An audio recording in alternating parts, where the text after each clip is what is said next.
तो वहां गोल बत्ती रखकर लगाएंगे तो घर में लक्ष्मी नहीं टिकेगी। कई लोग कहते हैं कि परिंदे के पास, मटके के पास में, पानी के स्रोत के पास में जहां जल भरते हैं, हंडा रखते हैं, टंकी रखते हैं, वहां पर मटके के पास बत्ती लगाओ, दिया लगाओ, पितर शांत रहेंगे। तो पितरों को शांत करो, मना नहीं है, पर दिया लगाने का नियम है कि पितरों को अगर आप दिया लगा रही हो मटके के पास, परिंदे के पास, या अमावस्या के दिन पितरों के लिए अगर दीप लगा रही हो तो गोल बत्ती अगर लगाओगी तो कार्य कभी सफल नहीं होगा। घर में लक्ष्मी नहीं टिकेगी, संपदा नहीं रहेगी, घर में कोई ना कोई बीमार पड़ा ही रहेगा। धन आएगा जाएगा, टिकेगा नहीं। इसलिए पितरों के लिए अगर दिया लगाना है, पूर्वजों के लिए दिया लगाना है, पितरों के लिए अगर दीप लगाना है तो लंबी बत्ती लगाइए, लंबी बत्ती। महाराज लंबी बत्ती का प्रमाण हमारे यहां शास्त्र कर, गोल बत्ती का प्रमाण।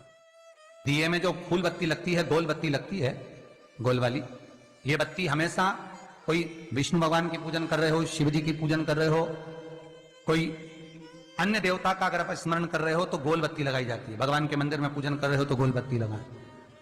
लंबी बत्ती, लंबी वाली जो बत्ती होती है लक्ष्मी की पूजन में, देवी पूजन में, जितनी भी माताओं की आप पूजन करोगे, जितनी भी देवियों का आप स्मरण करोगे,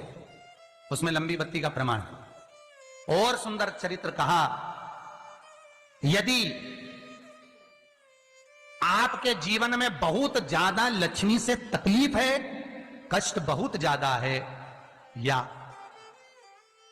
संबंध खराब हो रहे हैं, बहू और बेटों के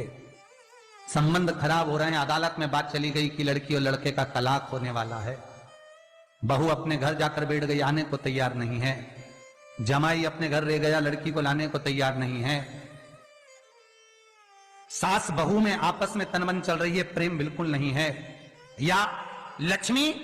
आती ही नहीं, बहुत कष्ट है, जमीन जायदाद पड़ी बिक नहीं रही, तो एक काम करना, इतना दुख अगर आपके जीवन में है तो कार्तिक के महीने तक रुको, और कार्तिक का महीना आए, त्रयोदशी तिथि आए,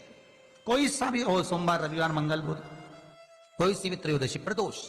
कोई सी भी प्रदोष तिथि आए, उस दिन तुलसी की लकड़ी, पहले से तुलसी आपके घर में अगर सूखी हो, तुलसी सूख गई हो, तो उसकी जो लकड़ी होती है, उस लकड़ी का 7 लकड़ी का बंडल बनाकर दीप बना लो। लकड़ी का दीप मतलब लकड़ी, पतली पतली डालियों को लेकर कच्चे सूत से उसको बांधो, और बांधकर घी में डुबक दो। कार्तिक के महीने में शुक्ल पक्ष की त्रयोदशी तिथि जब आए, प्रदोष का जब व्रत आए, उस दिन भगवान के मंदिर में, शिव मंदिर में नहीं, भगवान किसी भी देवता के मंदिर में, विष्णु के मंदिर में, नारायण के मंदिर में, कृष्ण मंदिर में, राम मंदिर में, किसी भी मंदिर में, मंदिर ना हो तो अपने घर के मंदिर में शाम के समय पर उस तुलसी की लकड़ी का दीप, दिया भरकर उसमें घी डालकर जो दीप प्रकट कर देता है, जला देता है, दीप को प्रज्वलित कर देता है, उसके घर में कभी संपदा की कमी नहीं होती। महाराज विष्णु पुराण में स्पष्ट लिखा है।